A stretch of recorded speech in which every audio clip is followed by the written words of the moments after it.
Good morning, good afternoon, good evening, everyone. I'm so very happy to be here, returning to our third Q&A session of the on-demand virtual course, Initiation into Spiritism. As you may recall, this course started earlier this year with the focus of presenting discussions based on the book by, in Portuguese, Terezinha Oliveira, or in English, Teresa Oliveira. How does it work? Well, each week on Sundays at 10 a.m. Eastern Time, each Sunday, a new lesson is released. Spiritist speakers from all over the U.S. will address each one or two chapters of Teresa's book. I'm so happy to be here and be part of this live dialogue today. And we'll be working with the content from the chapters 13 through 18th in the book. Thank you. Thank you for joining us today in this live session where we'll have a conversation with Julio Carvalho and Marcelo Sintra. Just a reminder before we start, to all of you who are watching this live, we have received a lot of questions. So thank you for all of those who sent your questions. So we have a queue, a line of questions for us to discuss, but I want to invite all of you to please write your questions, write your comments, or any additional thoughts that we may have today. So with that, I would like to ask our presenters to provide a short summary of their lesson, so maybe about 5 minutes, and we'll start with Andrea Marshall. She'll give us a synopsis of chapter 13 of the book, which is a spiritist view of marriage. Good morning, everyone. My name is Andrea Marshall. I am from the Spiritist Federation of Florida. And as some of you know, I am also engaged in the work of Leal Publisher and Feb Publisher. So I just wanted to go into the Spirit's book, question 696, in which Allan Kardec asks, what effect would abolishing marriage have on human society? If you look at the surveys and some of the research that have been done, it seems that more and more young adults are deviating from the path of marriage. For this or that reason, we understand that we are at a time of transitioning from a world of trials and expiations or atonements to a world of regeneration. So Allan Kardec comes with this question, which is very valid, and the spirits are very clear in what they say. They say, a return to the life of the animals. And so what we learn with Spiritism is that marriage is one of the primary acts of progress in human society. And the spirits will tell us that this is so because it does establish the ability to develop fraternal solidarity, which can be found among all cultures, although in diverse expressions. And so Allan Kardec comes back and he says, abolishing marriage would therefore be a return to humankind's infancy, and would place humans even below some animals that demonstrate examples of stable unions. In the last video that we did with the United States Spiritist Federation, we brought examples in nature in which we see the intelligent principle developing, evolving, and we see some relationships of monogamy, even among some animals, like the black vultures. And I know this sounds a little bit humorous, but it is. They are monogamous. They maintain the same partner. And it is interesting because they say that when one black vulture actually acts in, is caught in adultery, the other vultures attack him or her until they die. And so I humorously brought a symbolism of the adulterous woman back in over 2,000 years ago when she's brought before Christ, the adulterous woman, and they tell him, what should we do? Because the law establishes that she should be stoned to death. And then Christ said, let there be, if any of you without sins, do cast the first stone. And one by one, they started to leave, for they realized in the inner reflection of themselves that they had the the type of vices, the type of moral inequities that they needed to work on. So examined from the standpoint of Spiritism or the Spiritist precept, marriage can be seen as that matrimonial union, which is not only physical, but has inescapable spiritual character and implications, since we see that there is something very profound when marriage takes place. I'm talking about the type of marriage which is the union between souls, and not that of based on interest. When someone wishes to marry someone to have a trophy wife, or if they want to marry someone because of their financial status. I'm talking about that union from soul to soul. No Solar brings us a very cool case in the case of Tobias, who had been married twice. And I also welcome you to read this chapter because he does bring us the following, and please allow me to read. He says, true marriage, the key words here are true marriage, is between souls and is thus a union that no one can break. There are marriages of love, of fraternity, of trial and duty, and also those that fall under a mission. Let's consider this. Sometimes people do come with this mission, this commitment that was made in the spirit realm even prior to the reincarnation. And the relationships pose as that which is challenging and difficult. And so he reminds us that there are marriages that are going to be of trials and duty. Duty is a very important key word that we have here, which is also found in the Gospel according to Spiritism, be perfect. Duty is that responsibility that we have first and foremost with ourselves, and then immediately with our neighbor, with our person who is beside us. And so there are marriages that are also those that would fall under a mission. And so Tobias says, spiritual matrimony unites soul with soul, while the other kind of marriages are mere conciliations needed for solving problems or the process of expiation. Although all marriages are sacred, it doesn't matter what type of marriage we may find ourselves in. And he concludes, on the physical plane, in the planet's present evolutionary phase, there are very few unions between twin souls and only a few more marriages between kindred souls. But there is an overwhelming percentage of expiatory relationships. So some relationships can be considered, let's use here symbolism of a necklace, a very delicate necklace that prior, without taking care of the type of relationships or this very special necklace, it starts developing knots. Have you ever had that situation? I do that all the time. I ask my husband to try to undo the little knots. That's what some of the marriages can be considered. It's an opportunity where we come to undo the knots that because of our carelessness in the past, we actually develop the type of relationships that today are in need of reparation.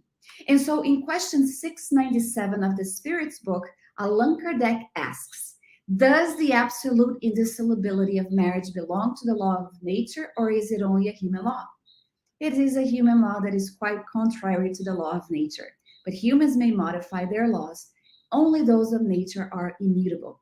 So divorce, some people say you cannot get divorced. You should never, ever get divorced, right? Well, Spiritism comes and tells us that divorce is a human law, not a natural law, not a divine law.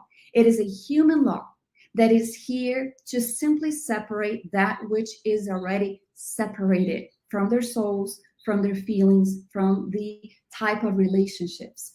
And what Spiritism says is that we should try to do everything that we can to solve the problems, often recurring to or going to a therapist, so that we can seek the type of solutions. Sometimes it is so cluttered, sometimes it is so dark, so messy, so dusty that we can't see the solutions. And many marriages are solvable.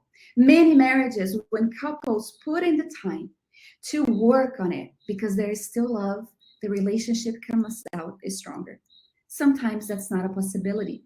And so what we would say from a spiritist standpoint is that it is the case that there should be the feeling of fraternity, of respect, especially when children are concerned, and that we should do. Sometimes we do this with others, and sometimes we do this with God. When we're doing it with ourselves, quite frankly, we already assume that we are doing with the higher minds, our mentors, therefore with our Master Jesus, as well as with God. So she talks about inner confession directly with God, right? When we are directly addressing our needs, perhaps our mistakes, directly with God, to one another. Perhaps when we find a friend, when we have that family member, that person of trust, that we go and we talk, we complain, right? But that person, that individual, or that group of people comes and help us to show us a different perspective, a different way to act, a different way to change and to address the things of our lives.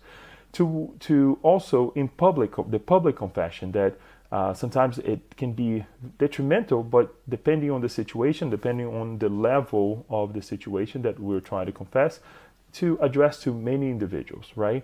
She also talks about the auricular confession, or the communion with Jesus, to get to our Creator, right? Through His ways, His teachings. But after all, the idea here is to give us the capability to connect with the Creator, to connect with the higher minds, right? And to change ourselves, not in the sense that we learn as we have learned through different teachings, to be submissive to a person or to a group of people that perhaps may be able to change us or help us change, but not necessarily in an imposing way.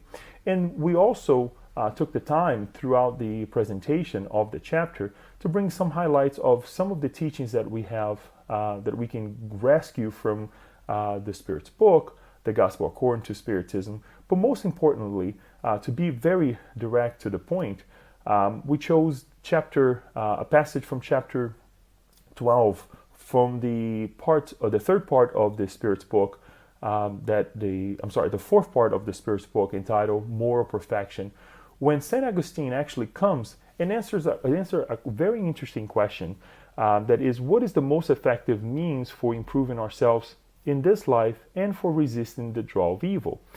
And the Spirit responds that a sage of antiquity has already told us, which is to know ourselves. And this is question 919 of the Spirit's book. And then he gives us a very beautiful example that at the end of the day, when we lay our heads to sleep, we can actually do a recollection of our day, connect with our dear Creator, confess to God, confess to ourselves, have this communion with our Master Jesus to change ourselves, to allow ourselves to identify certain things in our lives that we have not done well, and change it the next day. Change throughout the other opportunities that we may have in our lives in the future as well.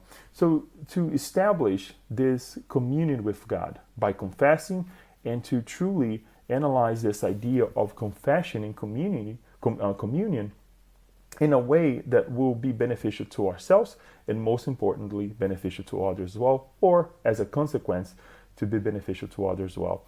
This is a very basic highlight. We hope that you have perhaps watched the presentation of the chapter. Most importantly, that you have read the chapter as well as the entire book, because there are other chapters as well that complement this chapter. In this chapter, in other ways, also complement other chapters in the book. An amazing piece of work, collective work that is being done as well now by presenting this chapter to each chapter as a moment of lecture, a moment of encounter for all of us. And we hope that we can answer some of your questions, some of your doubts that you perhaps may have, and to lead our lives in a much easier way and happier way. Thank you for this moment. We hope to get all the questions that we can get and be able to answer them in the future as well. Thank you. That is awesome. And I concur with Leonardo. Let's read the book and or watch the chapter that he talked about, which was Christian Confession Communion. Just awesome. The entire book, the entire series of discussions are amazing. So with that, let's hear now from Julio Carvalho. And Julio will talk now about chapters 15 and 16 around reincarnation. Thank you so much, Julio. Good morning, everyone. It's a pleasure to be here. And first of all, um, I'm so adamant about whenever we are doing any kind of spiritist work that we should pay as much attention as we can to quality, and that counts for the background and counts for the sound quality. But I am in a trip in Texas for a weekend of lectures, and I did not want to miss on this opportunity to be with you guys. So I'm live and I'll be transitioning from this room here to the car, but I will be responding to questions live as they come. So thank you so much, Spiritist Federation, for inviting me and for being part of this with my good friend Marcelo and Marcia, Daniel. Thank you so much. My topic is on Reincarnation, chapters 15 and 16. And what we learn that we can actually analyze reincarnation through three different perspectives, the philosophical, scientific, and religious perspective. And first of all, the book begins by explaining that we should not misunderstand reincarnation, confuse the concept of coming back here as many times as we need with resurrection. Resurrection is the reappearance of the flesh, not the reappearance of the spirit. We also should not confuse reincarnation with the process studied by different Hinduistic philosophies named metempsychosis, in which a spirit that has inhabited a human body can go back and reincarnate into an animal body. Well, that's an interesting idea, but from the spiritist perspective, it's not possible. The reason being it's because reincarnating to a animal body would mean a regress for the spirit. And in the evolutionary process, we can either stop or move forward, but never go backwards. So as a result, we as a spirit, we only reincarnate into human bodies. So that's something to be very clear that when we're talking about reincarnation, we are not talking about the process of a spirit, a human spirit, going back to an animal body. We as spirits can only reincarnate into a human body. So what is reincarnation? Well, just like many words in the English dictionary, every word has its root, prefix, and suffix. The suffix of reincarnation, "shan," means an action. So when we look at the word conversation, manipulation, aggravation, an action is taking place. And then we have the prefix "re." And what does "read" stands for? Well, when you look at the prefix "re" in any word, repeat, restart, recommence, reestablish, it means something is happening again. And then we have the root of the word, which means carne, and that comes from Latin for flesh. So what is reincarnation? Also, there's another prefix "in," which means to enter. So reincarnation is the action of re-entering the flesh. So in order for us to evolve, in order for us to develop our intellect and our morality, to be super smart and to be super kind, one need many steps to make that development. And these steps are what we call reincarnation. We as a spirit, with all of our knowledge, we enter the flesh as many times as we need in order to continue our progress. So, is there any scientific grounds, any scientific basis for reincarnation? Well, our current canons of science does not accept the possibility of reincarnation. And reason being, it's because the current canons of science establishes that we should study anything from a material perspective, from a naturalist perspective. And that does not encompass any matters of the spirit. What is science? Science, it's a collective enterprise. It's a community of scientists who agree in a certain point and disagree in many others. But that doesn't mean that there are not scientists that study the concept of reincarnation on their own and have arrived at the conclusion that reincarnation is definitely a possibility. One of the most renowned scientists to have studied reincarnation in the academic world, it's Mr. Dr. Ian Stevenson. And he studied many children who were able to spontaneously recollect memories from their past existences. And he wrote a very interesting book named Where Biology and Reincarnation Intersect.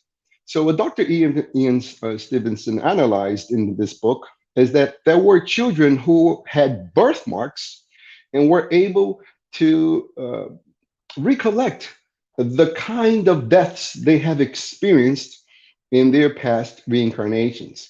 And that the birthmark that they had was actually a reflection of how they perished in the previous existence. So Dr. Ian Stevenson collected all this data, and then he went to check if the data was actually true by traveling to the country where the child said that she was killed or he was killed in a previous reincarnation.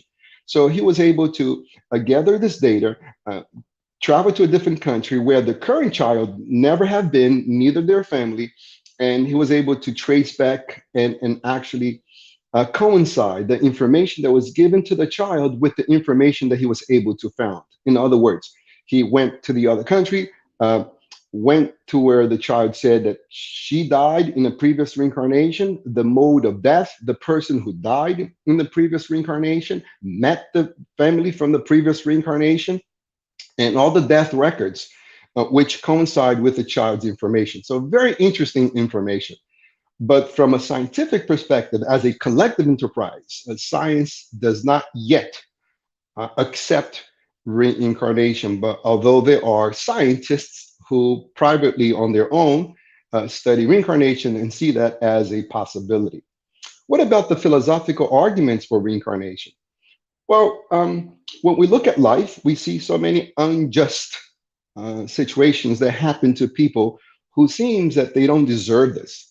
And what we learn from the Spiritist literature is that we are all under the law of progress. And what we see as trials and tribulations are nothing but opportunities for us to evolve. So, what is the objective of us reincarnating as many times as we need? Well, we fix mistakes from our past. We learn from our own bad experiences, and we turn negative experiences into positive ones by learning from them. And as a result, we reincarnate. We are reborn with the same individuals we have met in the previous existences. The people that we have loved, helped, the people that we had a healthy convivial relationship, we meet with them again and we continue our progress. However, due to our carelessness, our selfishness, and our pride, our arrogance, the people that we have caused lots of pain and suffering, we are reborn next to them again in order to repair those relationships, in order to correct, make amends for the negative things we have done towards them. So it's an opportunity for us to grow. And in the process of us repairing our own mistakes and learning from our own faults, we become contributors with the divine intelligence by helping others evolve as well. So we become an instrument of God in order to make the entire society evolve as we help ourselves evolve and those around us to evolve. What about a religious perspective on reincarnation? There are those who claim that reincarnation has no basis in the Judeo-Christian literature. Well, if you're looking for the word reincarnation in the Bible, you obviously will not find. But if you look for the concept of the soul acquiring many physical experiences in order to evolve, you will definitely will find that in the Book of the Dead, in Hinduism, in the Sanskrit literature, and also in the Judeo-Christian tradition. Jesus himself had a conversation with Nicodemus, who was a high official, uh, government official from that era. And he explained that to Nicodemus that if we have to enter the kingdom of heaven, we must be born again. And Nicodemus was struck by this concept, and he said, how can an old man enter a woman's womb? And Christ gives a whole explanation saying that we must be born out of water. And what we learn here is that a man's sperm, it's a droplet of water. A woman's egg is a droplet of water. And when a sperm meets the egg, it becomes a zygote, which is another drop of water, a droplet of water. And as we grow old, our full grown body is about 68% of water. So to be born again, it's not necessarily to be baptized. And I'm not saying this as a criticism, but rather a spiritist explanation of what is to be born out of water. To be born out of water is to acquire a new body. There are those who would say, you know what? Paul of Tarsus claimed that we only have one life. That is true. We only have one life, the spirit life. We have many physical existences, but life is just one, the spiritual life. So Paul of Tarsus is right, and we reconcile Paul of Tarsus' statement with what we learn in the Spiritist literature. So the very prospect of knowing that we can come back here as many times, it's so consoling because all mistakes can be repaired. We can always move forward, and we are immortal beings, which means we had a beginning, but we have no end. And our destiny is perfection. And each person is the architect of their own future. So what you do with your current existence is completely up to you. And what happens to you, it's completely up to you. But we are no victims. We are always responsible for our own actions. So out of wisdom, the Spiritist knowledge teaches us that it's on our own good behalf that we should improve ourselves. And that way, we're always full of hope, full of energy to continue moving forward.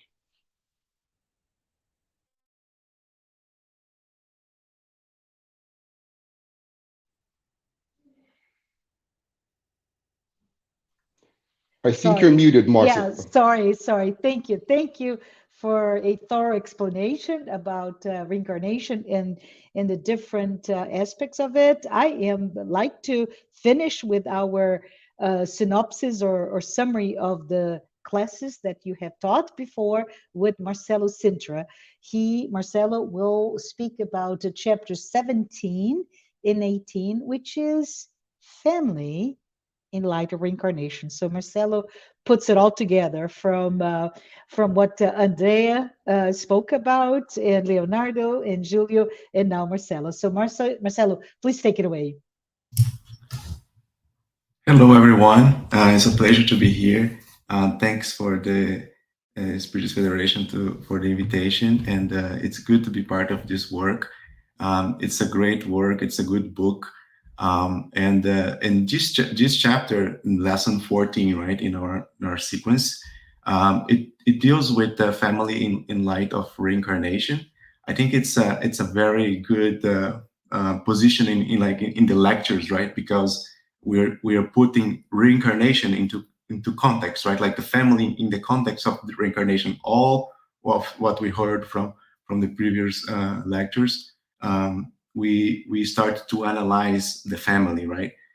Why do we have some challenges in the family reunion that we have here on Earth, right? So as Julia was saying, we are spirits that are incarnated here, and we have had incarnated before, right? So in this chapter, we see that the spirit of the children, they are not created in this incarnation, right? So they are spirits that lived already before, And we see that the parents, they can only transmit to their children the physical similarities, not the moral similarity. So the spirits that reincarnate, they bring with them all of their accomplishments, and also they bring all of their the things that they still need to work, right? So they are spirits in progress. So that means they are going to have a new opportunity in a family to continue that evolution, right? And then in that family context, we will see that sometimes the spirits, they have a lot of affinity, right? They are all like chasing the same goals, right? They are like working together, but sometimes it can also happen that they have some differences, and they have something to work on.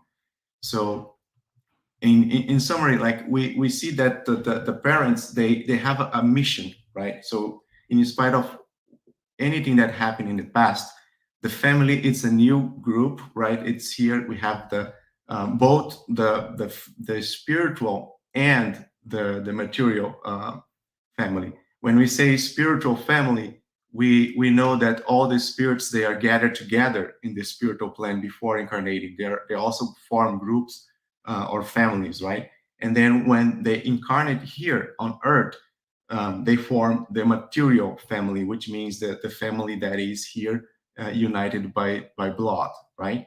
So, and in our material family, we also have members of our spiritual family.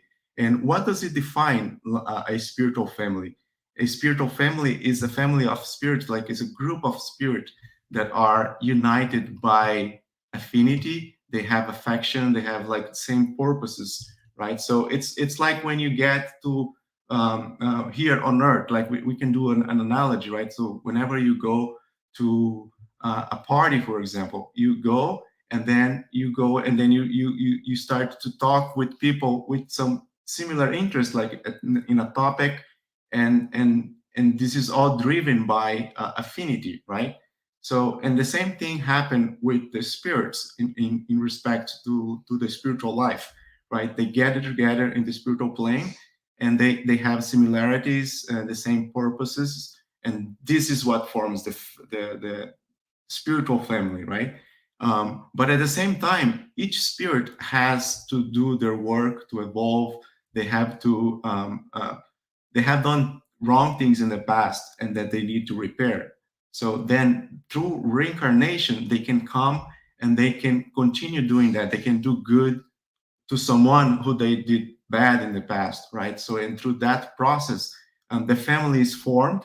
And what is very interesting that is also mentioned in this chapter is that the child has like the infancy, right? So that period, it's very important for the spirit, because the spirit was very like dependent on the parents, and the spirit is very like accessible in terms of like teachings from the parents, right?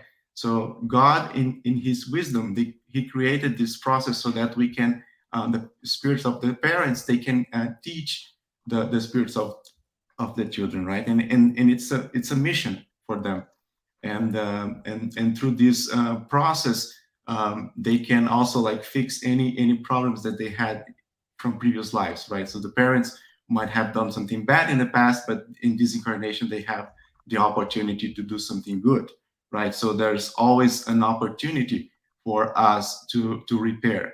So and it's also very, very important to understand that even though it's a mission from the parents, if the spirit of the children, they have their free will, and sometimes it happens that they don't follow those guidelines or those teachings of the parents, right? But still, the parents, they can be with their soul in peace, because they did their work, right? And what is reassuring through reincarnation is that teaching is going to stay forever with with those children, right? And it's going to be like a seed, and at some point it will grow, right? So and also the parents, they have a chance to even come back again to continue the work, right? It's like as we saw, we have like a spiritual family formed in the spiritual plane, and if things didn't go well as planned, um, they can always come back. So the spirits, before they reincarnate, they plan their incarnation, the incarnation, right? And the things that they're going to work on. And the parents, they have their mission. And then if it's not accomplished, or if it's still need more work, it's reassuring to know that this is going to continue, right, in another incarnation. There's still opportunity to continue that work.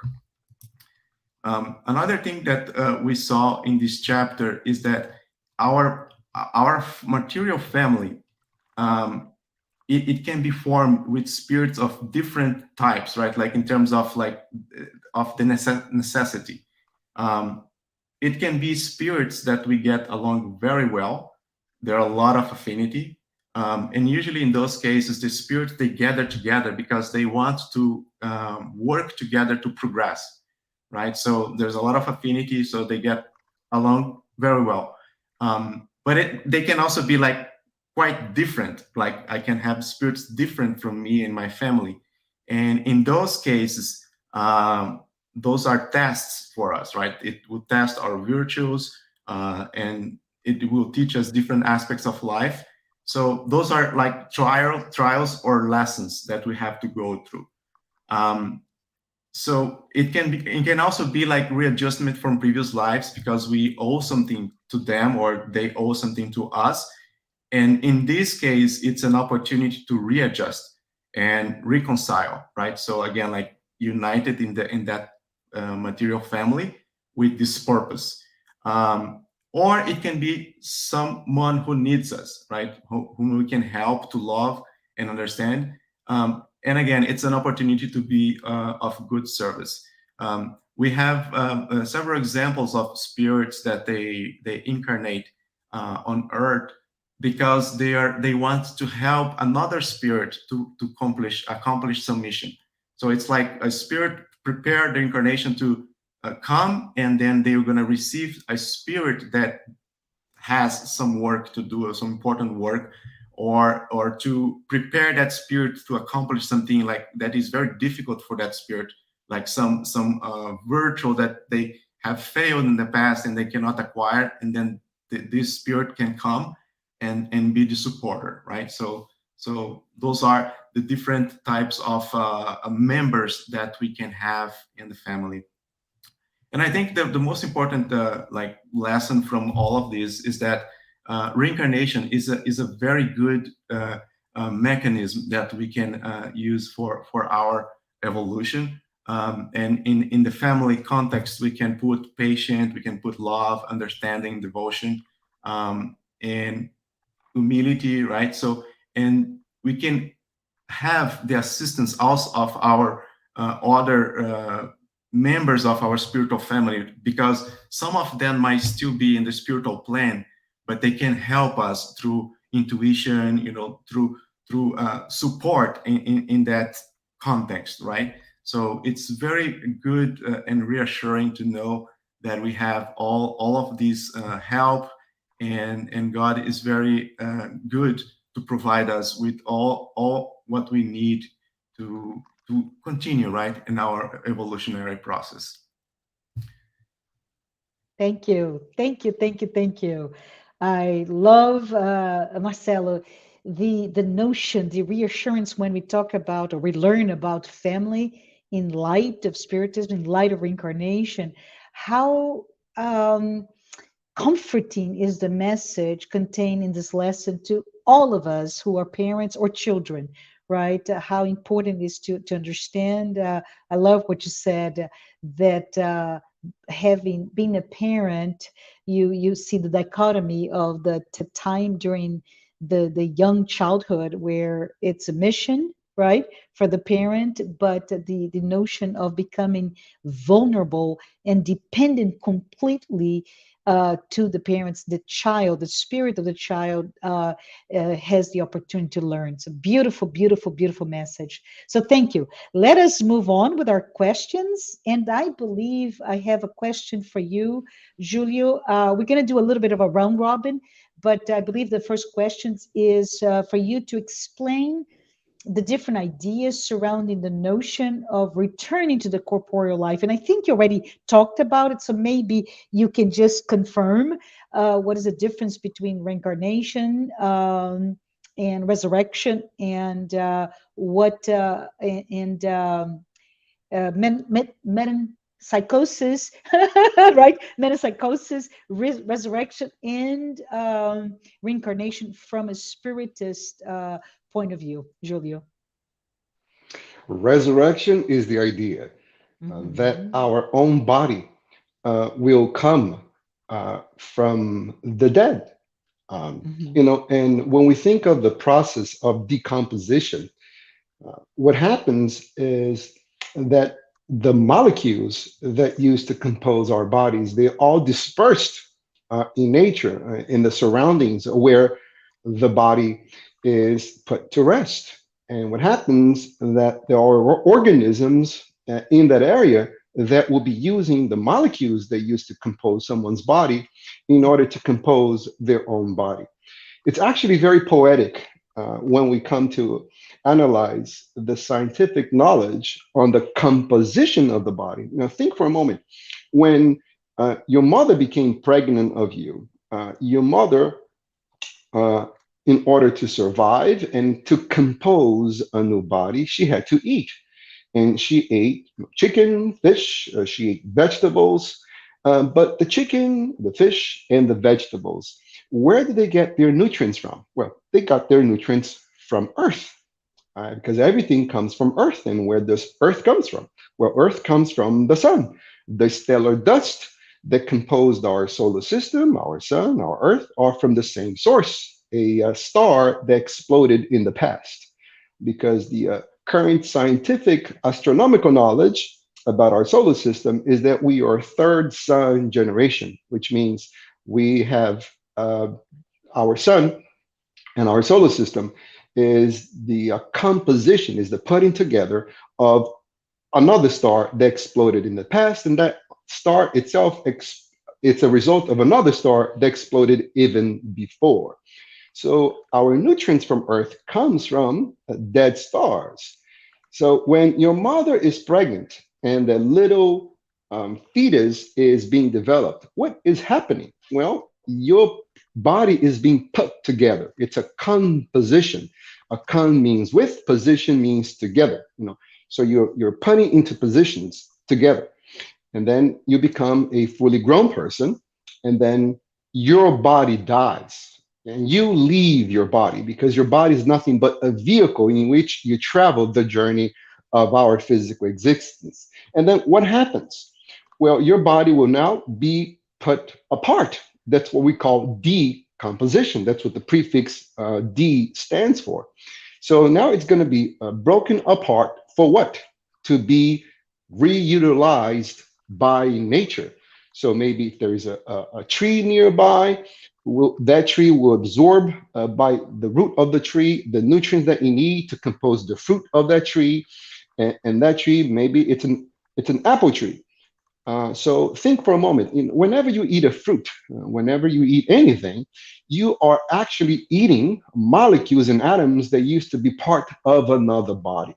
And when you consider all the beings that have existed on this planet, there are a multitude of atoms and molecules that are dispersed in nature. They are dispersed in our nutrients, in our food that we're consuming every day. So nature, it's a big recycler. It's constantly reutilizing the same matter in order to compose new bodies. So to think that someone can be resurrected, the same molecules and atoms that belong to someone's body can be all put together again, and now that person becomes alive, it's a far-fetched concept that we respect, however, we do not accept, because our spiritist knowledge points out that indeed there is a resurrection, not of the flesh, but a resurrection of the individual, of who you are, your personality, what we call the spirit, the soul. So the soul is being reappearing, the soul will reappear, not the body itself. So we will use a different body But you, as an individual, you are the same person from previous existences that will continue the process of evolution. Now, in regards to metempsychosis, the concept that we can return into an animal body, what we learn in the Spiritist knowledge is that everything in life has a purpose. Minerals, plants, and animals, they're also in the journey of progress. So we as spirits, we are the result of a very, very long process of evolution. And when we look at an animal, for example, an animal does not have a spirit per se. What an animal has is a intelligent principle. And that intelligent principle, through the eons, we will acquire by reincarnating into different animal bodies. The senses, the awareness of the surroundings, the instincts in order to develop into emotion. It will acquire all the traits that we human beings have. So, spirit is the evolution of an intelligent principle. And I really like this topic because I follow the academic world very closely when it comes to the evolution discussion. And we all know that back in 1857, Charles Darwin, in 1858, Charles Darwin published his famous book, The Origin of the Species. And it's well known nowadays into those that are high in the ladder of the academic world that Charles Darwin's explanation of evolution has many gaps. And it's not that we are saying Charles Darwin was completely wrong. It's because back in those days, they did not have the technology that we have to delve into the organelles of the cell, for example. So Charles Darwin thought that the cell was like a gelatin blob that together with all the gelatin blobs, make up our body. But nowadays, we know that a single cell, it's an incredible factory that produces parts, deliver parts to different part of the cell. It's an amazing complex machine that it's very hard through the scientific knowledge actually accept the fact that this became into existence by natural means. It's so in the higher ladder of the academic world, there is many debates on the concept of evolution.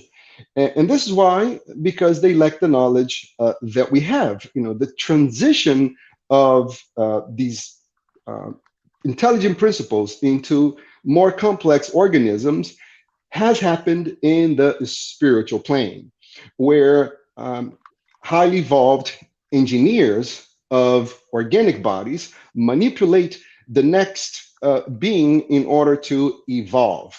I know for some people this is all very far-fetched knowledge, and obviously we cannot prove it through material means, but it is the spiritist theory, and we are in a spiritist talk. So I just want to be clear about that. Metempsychosis does not happen per se that a spirit might regress, but we definitely came from the animal world, and the animal world came from the plant world, and the plant world came from the mineral world, because everything in nature is in the process of evolution. Love it. Thank you. Thank you so much. I love how you went to explain resurrection, reincarnation, metempsychosis, Julio, and then you talk about why theoretically from Darwin to the scientific community to spiritism and this spiritual community of thought leaders, that how metempsychosis doesn't quite go because it goes against the grain. If the direction is one of progress, we cannot go back. Thank you, thank you, thank you. I love the explanation. Um, let me see if we have an additional question. Marcelo, I believe the next question will be, are the children, the spirits of children, created during the moment of conception? Right, and it's a. I think you already start talk about it, quite frankly, in your summary. But can you further explain that idea that we, the spirit, are not born out of other spirits? the parents? Yes, and the answer is no, right? The spirit of children are not created at the moment of conception, but it's a very, very interesting question, right? Because when we think about the spirit of the children being a spirit, like, but did it have a start? When was it created, right? Like, it's kind of a follow-up questions, I'm also going to address here. It's very important for us to understand that. Um, and yes, the spirit of the children, it had a start. It was created by God. And then I'm going to refer to the Spirit's book here on question 78. The spirits, Kardec asked the spirit, did the spirit have a beginning, or have they existed from all the eternity? Like God. And of course, if they exist from all the eternity like God, they would be similar to God, right? So, and Mhm. no, we are creatures of God, and at some point, God created us, right? So we had a start, and what is also very important for us to understand is that we all had the same start. We were created simple and ignorant. That's mentioned on question 115, right?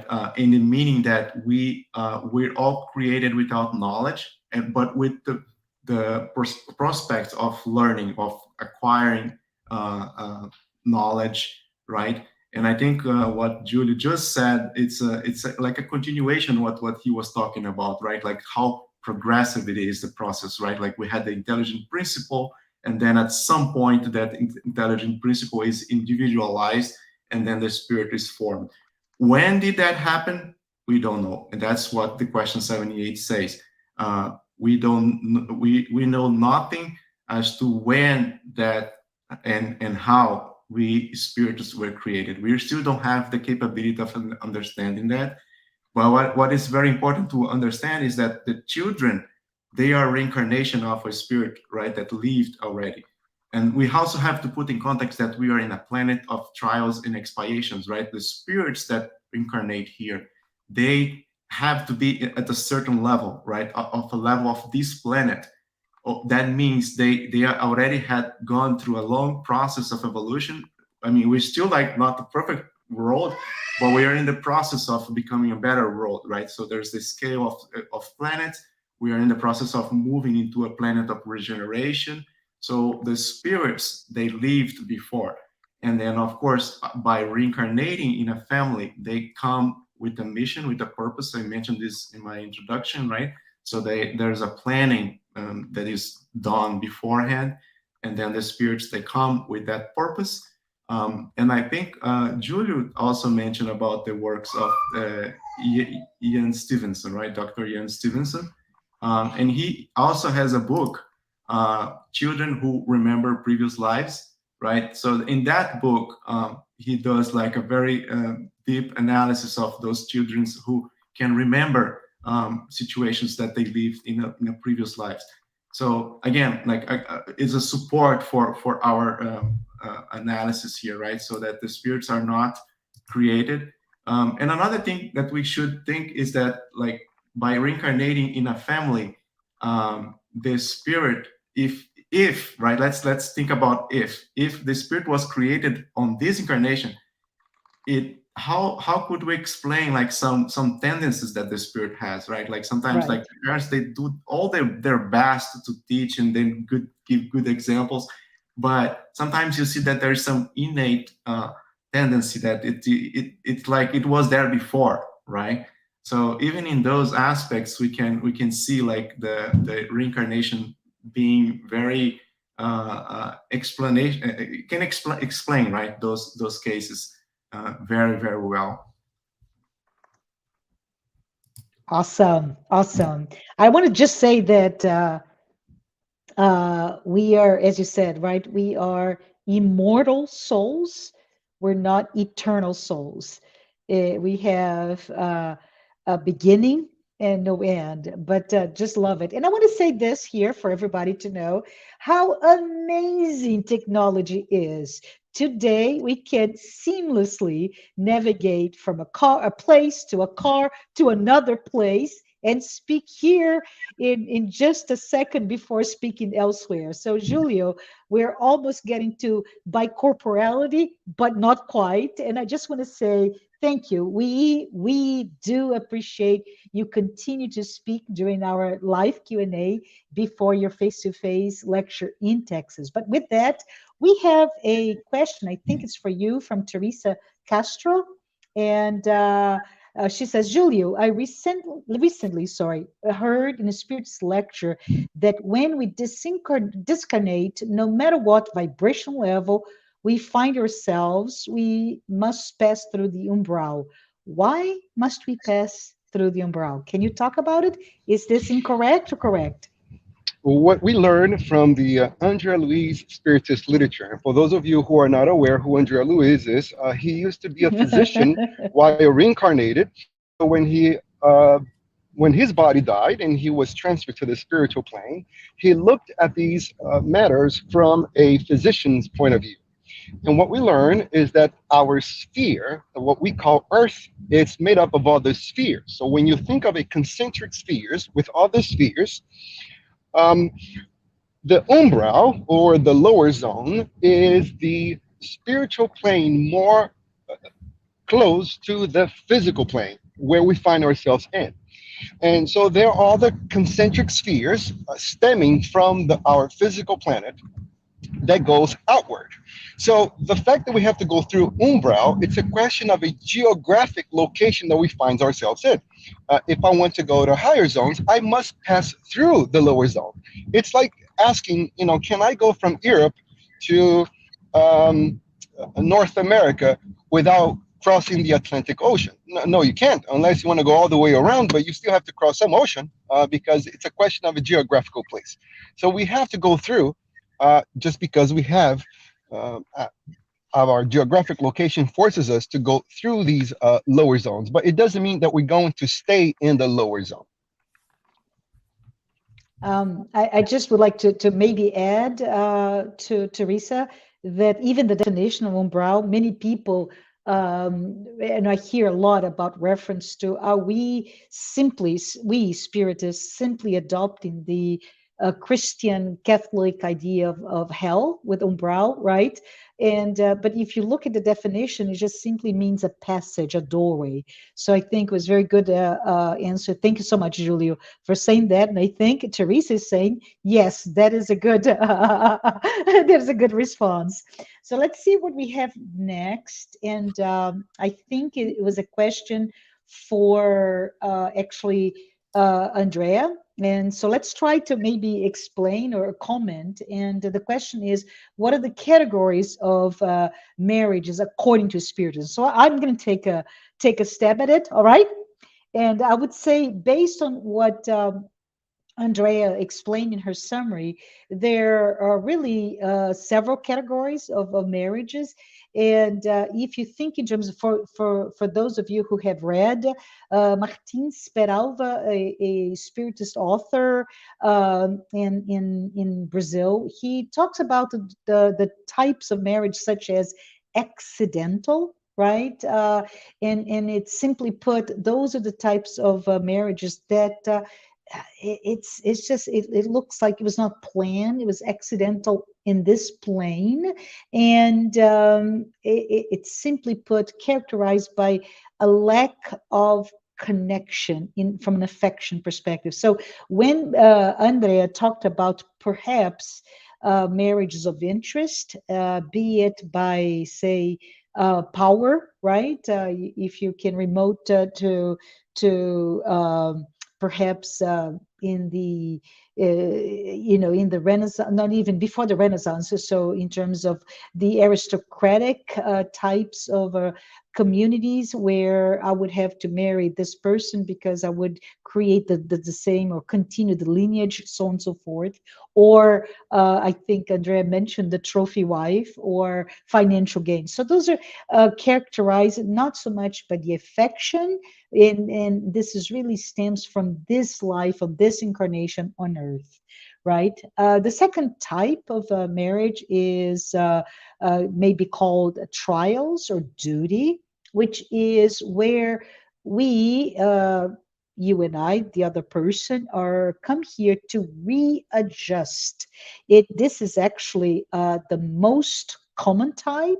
Andrea mentioned those are the expiation type of relations, right? Where we have a what we could call perhaps a mutual type of karmic debt that we have, and we take this opportunity, which is really a result of providence, right? If you think in terms of the mercy from God, to allow us to, through that union in marriage, to help address those types of debts that we have. The third type is sacrificial or mission. I think I said five, but I have a four here in my brain right now. But sacrificial or the mission, right? And those are already quite rare. And it's really all about an enlightened spirit who comes with maybe a not so enlightened spirit, and they're here to help bring that individual who needs to grow with the love of the other. A good example for those who read is 2,000 years ago, the category that is described in that book. Right, so there is a highly evolved versus not so evolved person, and finally, we talked about the transcendental type of marriage, extremely rare. Those where two enlightened soul are come together to meet, and they bring a mission. So very, very rare. I think Andrea talked a little bit about that idea of twin soul that is romanticized by many people, and we could talk about, oh, those are the types of souls that come together time and time again because they have in themselves that mission to do something while they're here. I think this is what comes to my mind. Any additional thoughts, Marcelo or Julio?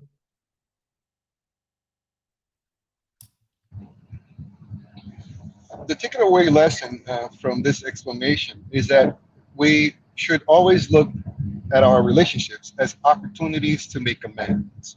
For example, if we find ourselves in an accidental relationship, we should not think that we must stay in this relationship no matter what, because divorce, it's not a spiritually healthy thing to do.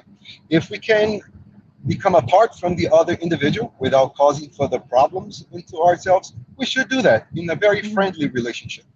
But if we force ourselves to stay in a relationship to the point that we hating one another, and we are planning to murder one another, why not? I worked in the jail system for 12 years, and unfortunately, I've saw many crimes of passionate nature. Individuals who kill their spouses or kill the wife, kill the husband, in a very sad situation, attempted to kill themselves after the crime. And wouldn't divorce be a much less painful experience for both of these individuals? But that does not mean that we should facilitate divorce. We should work our relationships. Even if the relationship is an accidental nature, we want to be sure that we are not creating a situation in which this relationship might become a relationship of expiation for the future. In other words, if I leave someone brokenhearted, I cheat on them, I disrespect them, I will now see this individual in the future in a much more difficult situation. Will probably be husbands and wives in the future. Who knows? And now that person will create lots of hardships for myself because they are trying to uh, complain through subtle behaviors all the damage I have caused them emotionally in a past existence. When it comes to sacrificial marriage, someone is highly evolved in the other person. It's still not so much evolved. We have a tendency to believe that we are always the one who is more highly evolved than the other person. The truth are, we are all, on the same boat, on the same level. We learn that our planet is nothing but a school. We are enrolled in the school of life. We have the students that we need. We find ourselves in the same level, and that's the way we should look at it. We are here to evolve and grow older together. And a very interesting concept to keep in mind is Uh-huh. that we only grow with different people. Growth takes place when we're dealing with different individuals. When we are completely the same, if we speak the same, think the same, act the same, this is just a reflection of yourself, and there is no growth in there. So your spouse, by definition, will be someone who is different because God did not create us in series. And as a result, if I'm able to understand that I grow with working with different individuals, I will welcome my wife's difference. I will welcome my husband's difference because I know I can learn from them.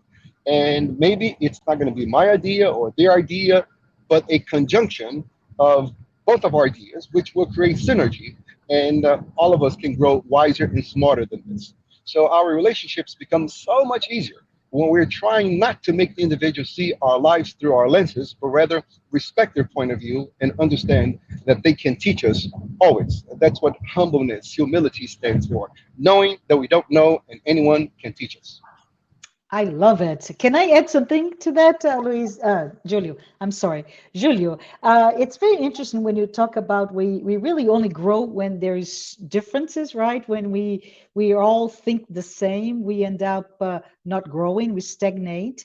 And I immediately thought about I don't know if anybody knows here, but Kennedy during the Cuban crisis, right, where he was in the midst of I need to make a decision, a very difficult decision, and he kept asking his team, his supporting team, "What do you think? What do you think?" And they kept echoing what they thought was the right thing to say. And as you read about it, right, he kept talking, he kept writing, group thinking, group thinking, group thinking. He never got anything during that instance that he needed. So the lesson here is we need divergent thought, but we need the humility to welcome those who do not think about us, right? So I think this is awesome. We're talking about marriage. We're talking about a global crisis. It's all the same. But anyways, I would also like, wanted to link. yes, I go also ahead. wanted to link Yeah. this with the lesson 14. I Yes. think it Yes. has. We talked about the family, right? And I think Yes. we talk a lot about parents and children, but also like family, like husband and wife, right? And Yes. as I mentioned before, there's a planning, there's a purpose, like to be together, right? And I think everything that we discussed here, it's also like family in context of reincarnation, right? Like reincarnation explaining to us, and when there's this planning in the spiritual world before incarnating, you choose like the husband or the wife, like, and you know that there will be differences and you'll be learning from that other, right? So it's like working together. And even in the cases of affinity, there's always something that we can learn from each other, right?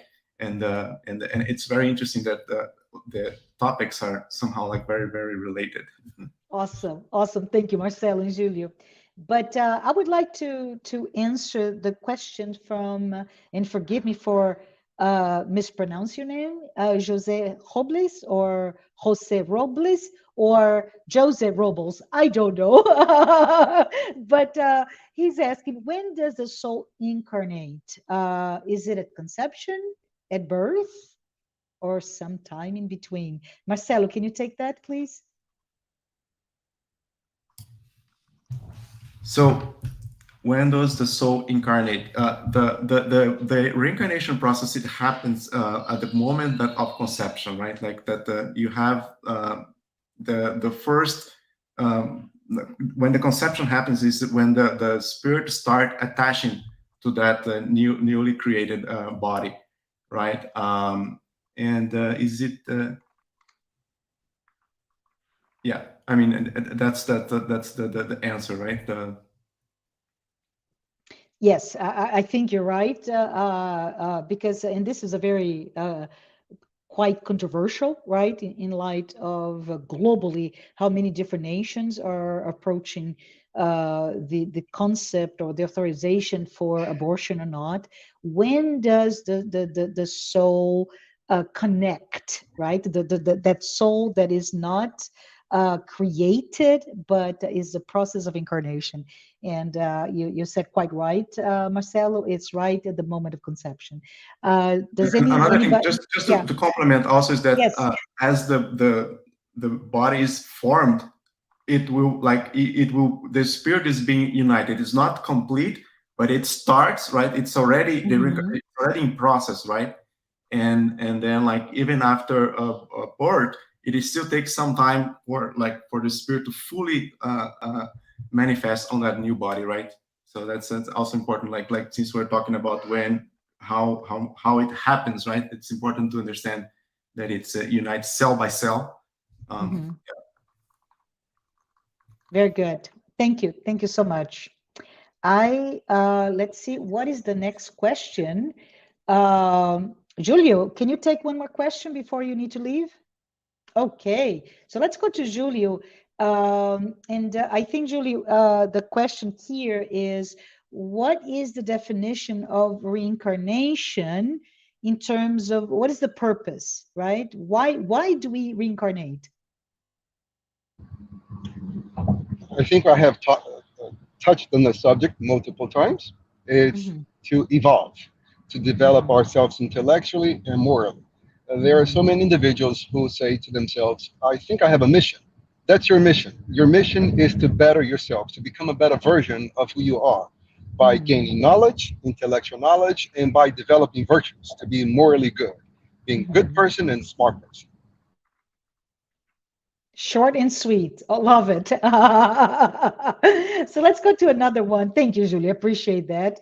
And I just wanted, Marcelo, can you take the next question, which is, can you explain? Now we talked about children are not, the spirit is not born from the same parents, but can you explain the resemblance between siblings?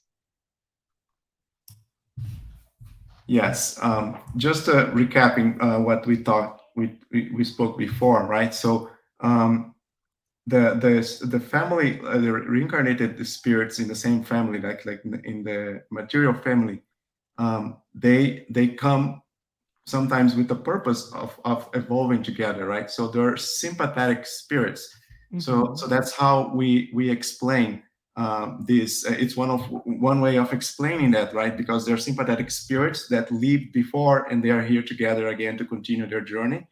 But it also happens that because of the education that they receive from their parents, they are very similar, right? So because they had the same, they were subjected to the same education, and then they have those similarities that they manifest today. But what is very very interesting is that those similarities sometimes they're like natural, like they come with that, right? So those who have children, you can see that they manifest that naturally, right? So that's because of reincarnation, right? There are spirits that are already sympathetic, but again, like the education that they receive from parents, it's also like a very important role in this process. And as we talked before, the children go through the infancy, right, where they can absorb the education, right, that they receive from the parents, and then they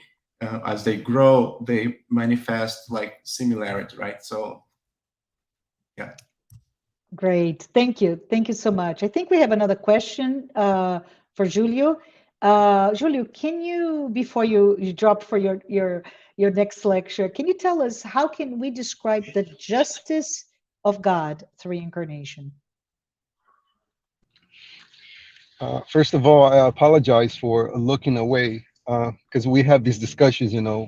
How can we improve the quality of our videos? And one of the things we have to keep in mind is always to make sure that you're constantly looking at the camera, because when it comes to public speaking, eye contact it's of uttermost importance. But being in the car and the car is moving, and my good friend Fernanda, she drives awesome, but many turns. So I get dizzy here looking at this tiny little camera here from my phone. When it comes to understanding justice, what it means to have justice, it means that you're treating people equally. There is no discrimination of any kind. But life is full of injustice. We see poor people, we see rich people, we see healthy individuals, we see sick individuals. We see people who are extremely smart and people who were born with cerebral palsy, all sorts of congenital diseases that incapacitates them to develop their intellectuality, and that will result in them being poor or dependent on others. These are all injustices that it's hard to explain from a religious perspective when you only consider that life is just one. Because it seems that God has indeed chosen people to be happy and other people just to suffer. And the explanation of that for some religious people, and once again, it's not criticism, it's an explanation, it's analysis of their way of thinking, is that children are actually paying for their parents' mistakes. Now, how can we find anything more unjust than that? And I am paying for someone else's crime. And being 12 years in jail as a psychotherapist, that would make anyone go crazy if they knew that they are spending time in jail because of someone else's crime. So, with reincarnation, all of us are the architects of our own destiny, and everything that we see in our current physical existence, that we cannot see a cause for what happened, for something that we have done that explain why we're suffering. The trace of that pain and suffering is in our past reincarnation. And so we have learned from Christ that we have to reap what we have sown. In other words, we have the freedom to sow seeds of orange, tomatoes, and apples. But I can only reap orange, tomatoes, and apples. I cannot reap grapes if I have not sown seeds of grapes. So if I'm in pain, if I'm suffering, it's because I have sown seeds of pain and suffering. So, what's the lesson to be taken? Always do good. Always do your best because you're doing it to yourself. And if there are others who harm you, that's their problem because they will be reaping the consequences of their own negative actions. God is indeed all justice. We have all the same opportunities by looking back in our previous existences. And by utilizing our free will in a wise way, we have created our happiness. And for those who have utilized their free will in a bad way, have created their pain and suffering. But most importantly, when we are going through the negative effects of our own actions, please do not see that as punishment from God, but rather an educational process that it's very hard just because we have neglected the wise counseling of love in a simple statement. So let's say someone begins to smoke at 18 years of age. So they have their mother, their girlfriend, even a movie tells them, please stop smoking. It's a machine, you're damaging the machine with cigarettes. So this person stubbornly refuses the advice of love from these individuals. And they go on to smoke, and as a result, they're destroying their lungs. So now they're 50 years old and they begin to cough. They can't explain why. They see a doctor, and the doctor diagnoses them with cancer. There are various tumors in their lung. They can't no longer breathe. And that's when they stop smoking. So why are they stop smoking right now? That's because pain hit them so hard that they woke up and said, oh my God, what I'm doing to myself. So that pain that they're experiencing, it's not punishment. It's a natural consequence of destroying the body. And for the spirit, it's an educational process. It's a hard one just because they have refused to listen the wise counseling of love. So always listen to love so you don't have to face pain to learn exactly the same lesson that love was trying to teach you. Love it. Thank you, Julio. It's what I call the natural negative consequence, right? It happens. It's not a punishment. But I especially like to hear that from Julio because of his experience as a counselor, like Julio, and discussing having quite many years of experience, direct experience with that. So thank you for sharing. Thank you I so much know for you need. inviting me, and I appreciate the Yes. participation, all of you all. Thank you. Thank you. I know you need to leave. So, Marcelo, I think we're going to pivot to you in a question. And I think it was during your class, right? Your course, you made that reference to Emmanuel. So can you explain to that person who may not have any ideas what, who, how much? Now, can you give a bit of a context so that we can further explain your reference to family from his teachings?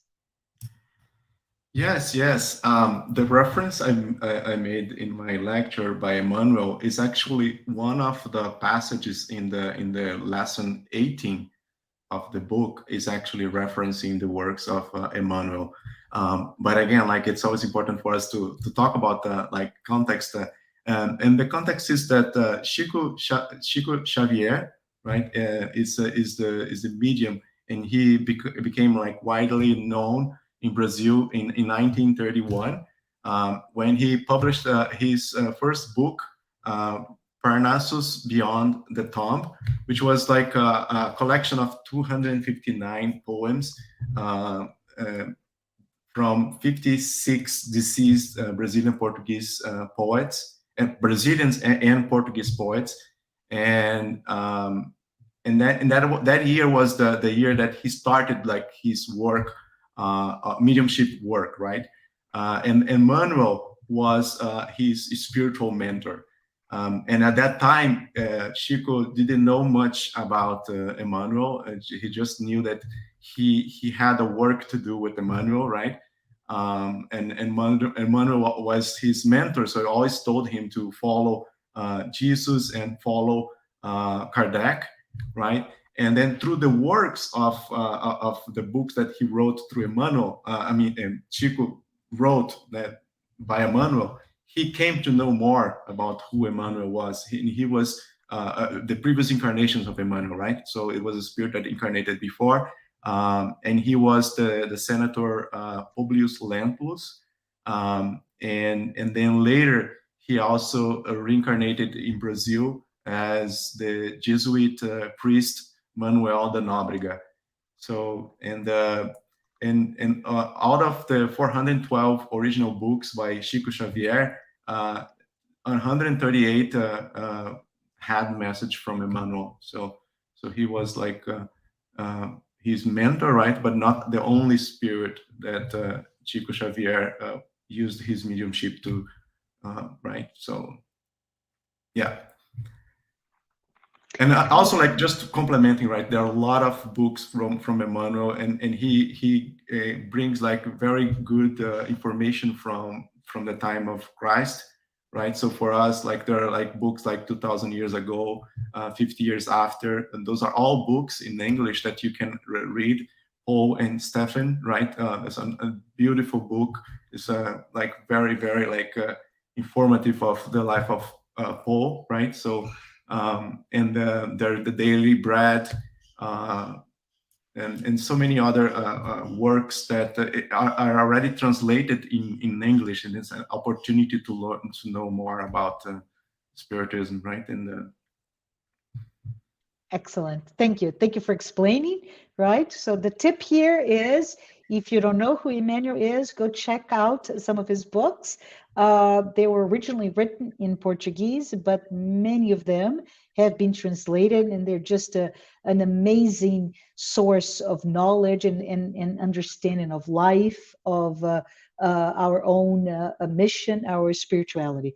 But we have come to an end, and I just want to remind everyone who's here that we today, our Q&A session was went through chapters in the book by Teresinha Oliveira, the Initiation into Spiritism. So we started from chapter 13 all the way to chapter 18. And the topics were a Spiritist view of marriage, confession, communion, reincarnation, and family in light of incarnation. I am very appreciative of Marcelo, who's here, and we also had Julio Carvalho, who just transitioned out to his next assignment. And I want to say thank you, everyone who has watched this live today. Please continue to send your questions, your topic. If you had not had a chance to watch the last four lives, right, or on-demand recordings, please do so. They're awesome. And we start next Sunday, and there will be 4 additional lessons before we resume in, I believe it's June 5th, uh, first Sunday of of June. Forgive me for not remembering, but there will be our 4th Q&A.